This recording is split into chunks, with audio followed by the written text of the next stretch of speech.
Hi, I'm Charlotte from TTG and I'm here today with Rich Martin from Clicky, and we're going to be giving you tips on how to use Instagram to sell your holidays. So Rich, could you talk me through what Clicky does and also what clients you work with? Yep. So hi everyone, I'm Rich. I head up the paid media team at Clicky Media. We're a digital agency, been around for about 13 years, working with a range of clients across all industries. We do have a bit of a niche, a bit of a speciality in travel.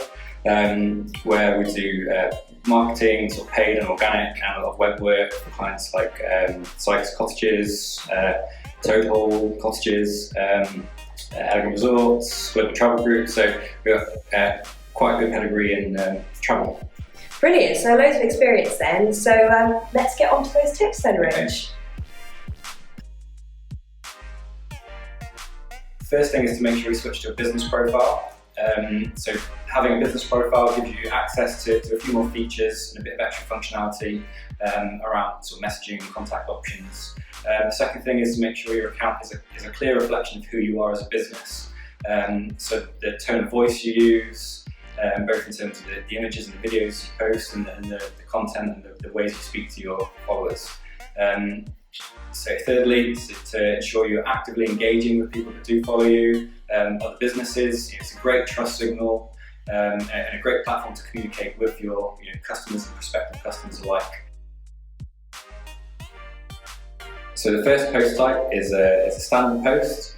So these can either be static images, videos up to 30 seconds, or carousels. And a carousel is essentially a collection of either images or videos that a user can swipe through. So those standard post types are going to be the main type of post that's going to make up your feed. Users will be able to see them by visiting your profile, or they'll show up in their home feed as they scroll through. The second post type are the stories. So this is a relatively new feature in the last couple of years.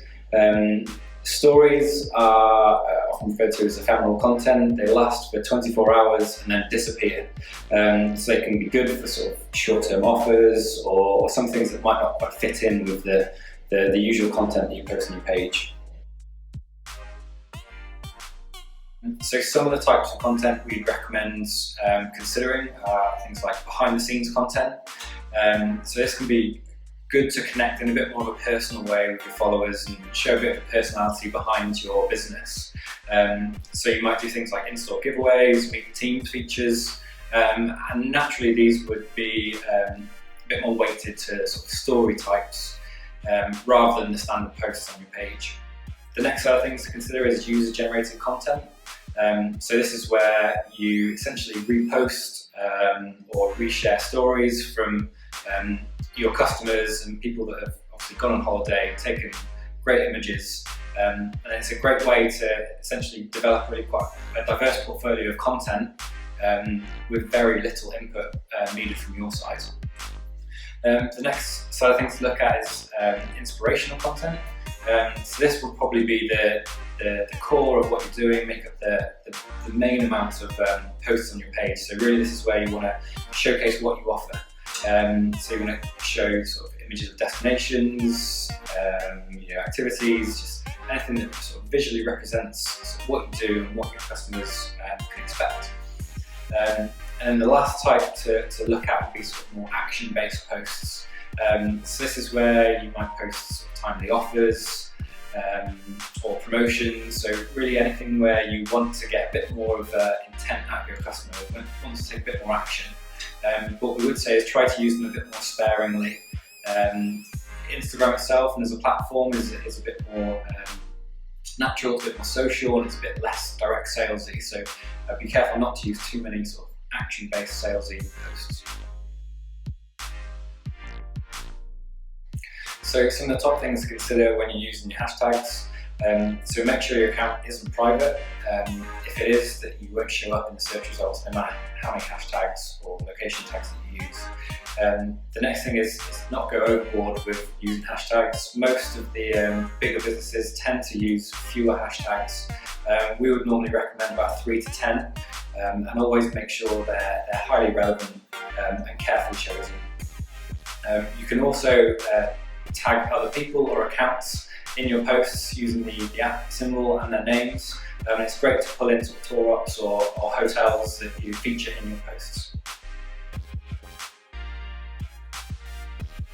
So if you're an OTA and you want to sell online, your main goal is bookings, revenue, you'd want to look at, again, having a link in your bio that directs people straight to that booking page or your offers page on your website.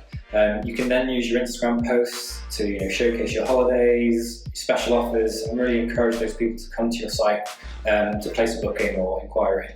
Alternatively, if you have high street stores and you're more interested in getting people into those stores, you can use your posts to do just that. Encourage people to come in, talk to your staff, find out more about the holidays. You still likely want to have a link in your bio back to your website, but for example, you might link that to your how to find us page rather than anything sort of direct promotion related.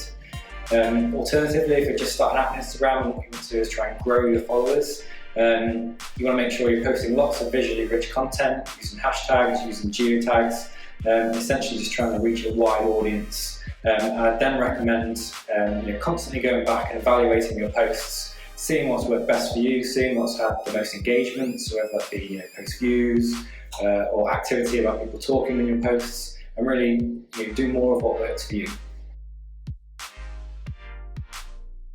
A really good example of a big travel agency doing a great job on Instagram would be STA Travel. They have a really great bio, they post a lot of really visually appealing images. Actually, if you have a look at their feed, it's sort of grouped by colour and it's a really cohesive sort of experience throughout their page. They also do a great job of hashtags, geotagging, and actually engaging with their followers and users in the comments of the posts.